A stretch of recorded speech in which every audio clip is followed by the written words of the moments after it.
Hi, guys. All right. Coach, if you'd start us with an opening statement, then we'll roll into questions from there. Tyler, do you have a stat sheet?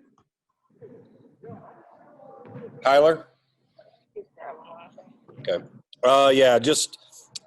We didn't play particularly well. They had a hard time guarding us, obviously, but defensively, I really only think we had one good surge there that took it to double digits to let us get away from a little bit. But, on senior night, a lot of times you have different things on your mind with the three seniors, and I know I get emotional as a coach because I think so highly of our seniors every year, especially someone like Tyrique, being with him as long as I have. So we weren't great, but we did enough to win and send the seniors off in the right way. I know it was important to our players. They probably pressed a little bit. Now we got a little bit of a break, and we can work on us. Thanks, buddy.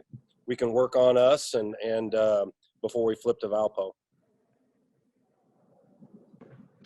Greg, it must be nice to have somebody who feels comfortable going into what he called takeover mode. That's what Tyrique called it, and that's what he did. Obviously, just an absolutely brilliant performance from him, 24 in the second half. Just tell me from a coach's perspective what it's like to have somebody like that in your corner. Yeah, think of what he had if we didn't have to sit him in the first half with the fouls. And he was begging to get in there, too. Kareem put him back in. I looked at him. I said, he's got 2 fouls. He said, Coach, he's begging me. So he had most of them in the second half. But he can do that. He can take over a game. He's always had the green light, the ultimate green light. And I think what has happened a little bit this year is the way he started.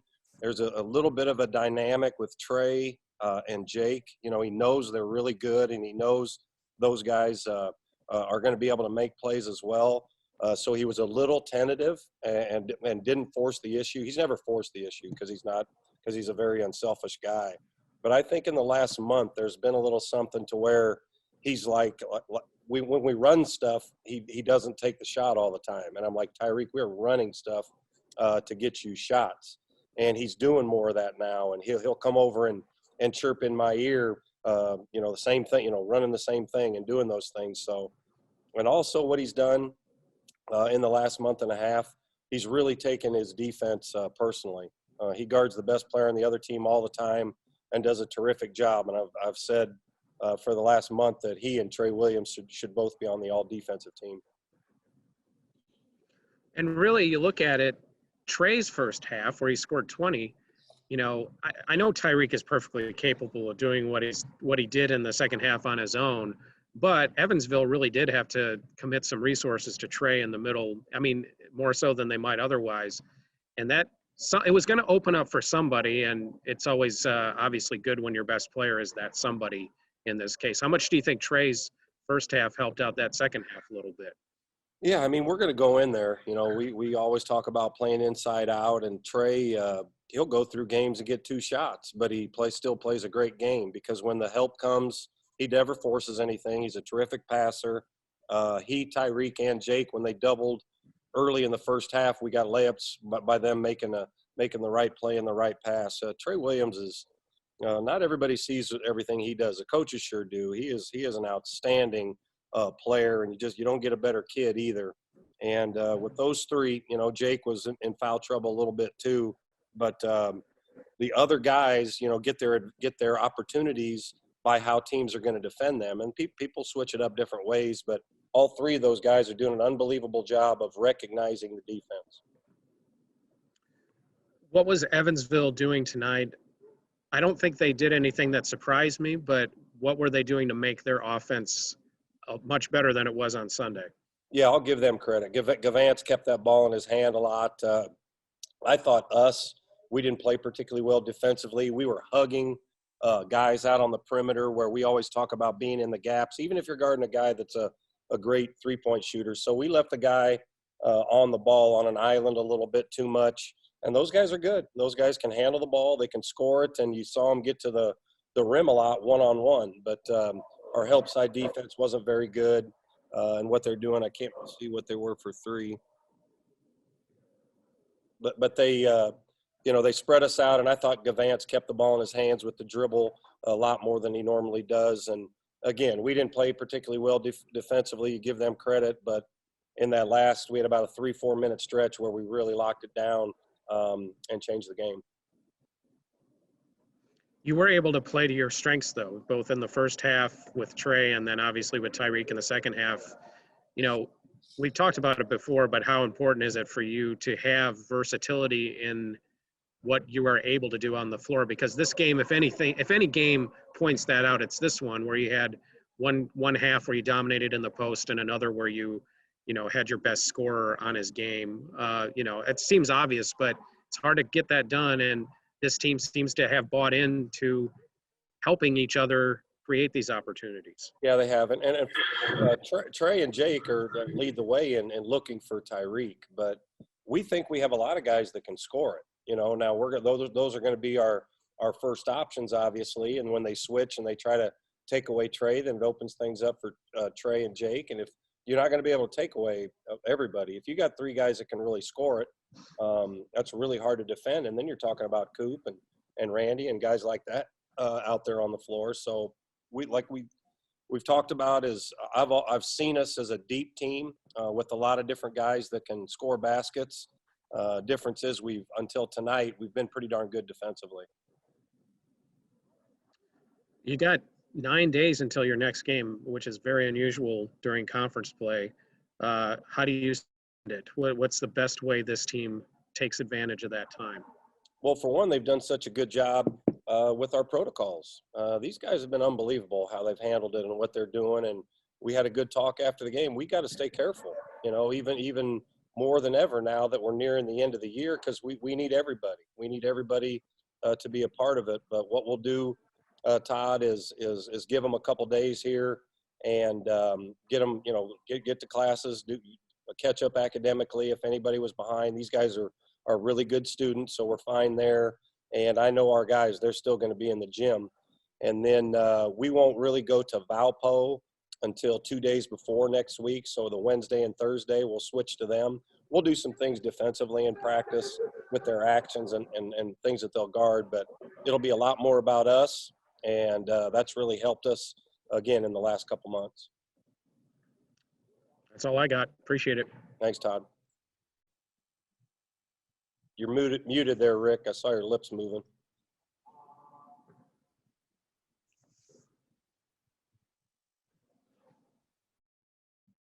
Still muted. Omar, you got anything? I got one for you quick, Coach. I know you're always a team first guy, but pretty cool for you to win your 100th career conference game Sunday, now 101 today. Have you had a chance to kind of reflect on that?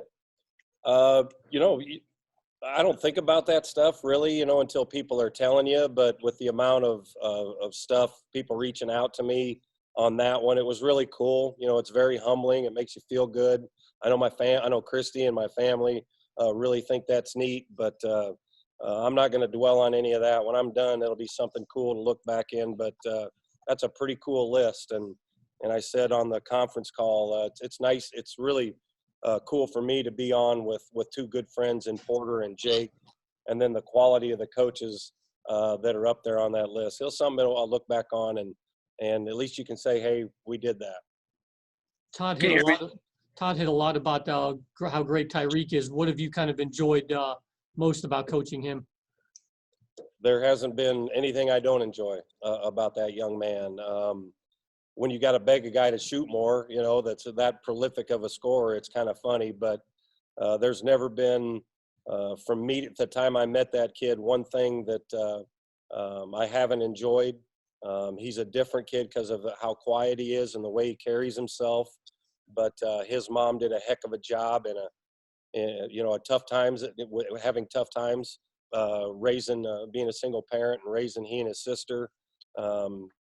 She's a mama's boy, as you heard him say, as I am. So we got that in common, but there's never been anybody that has worked any harder than that guy. So everything he gets, he has absolutely deserved. And you never know. You got that new deal that people can get another year. He's kind of hinted about some things. So we'll see.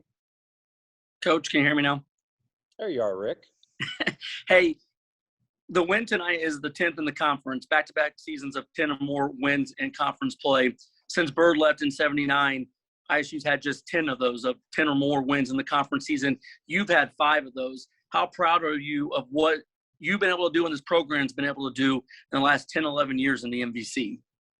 Thanks, Rick. Yeah, we've done some good things, and I know, you've said it, and you and I and Todd, we've all had these conversations where with the under 500 years, now granted, we were right at 500, and we had always had difficult non-conference schedules. So I was never worried about my overall record, anything of that. We knew it'd come down to your Valley season, and we'd always want to play a challenging schedule. We have done good things here. I've had a lot of great assistants. I tell you what, you go down the list of the guys that have been here.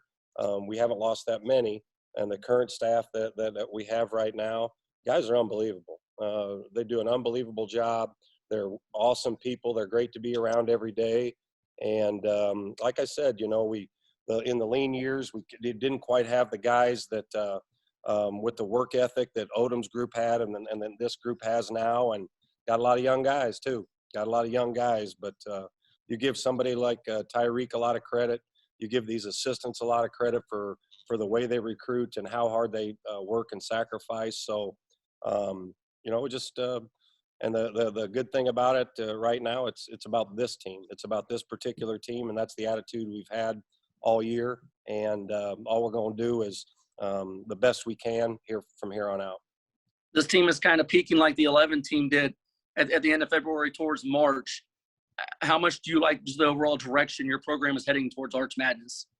Well, I do. We got that Todd had brought up. We have this 9 days in between, so it's difficult. You wish you had more games, coming right here. But there's a lot of teams in the league that have to catch up on it, and we're going to get rested up. We've been practicing really well until the day before yesterday a little bit when we didn't have the best practice that we need. So these guys have just they bought in. They come in ready to work. We don't mess around. We don't waste time, and that's a lot in common with Odom's group. We'd come in. Those guys went after each other so hard. It was an hour in, very productive, an hour out, and that's what you kind of like at this time of year. So I see some similarities between the groups because of the type of guys they are and the way they work, but it's a totally different team, and it's a totally different season. Thanks, Coach. Thanks, Rick. Coach, I had one last quick one for you. Big night for the seniors, obviously, but pretty cool to see a freshman like Sam get in and score there at the end.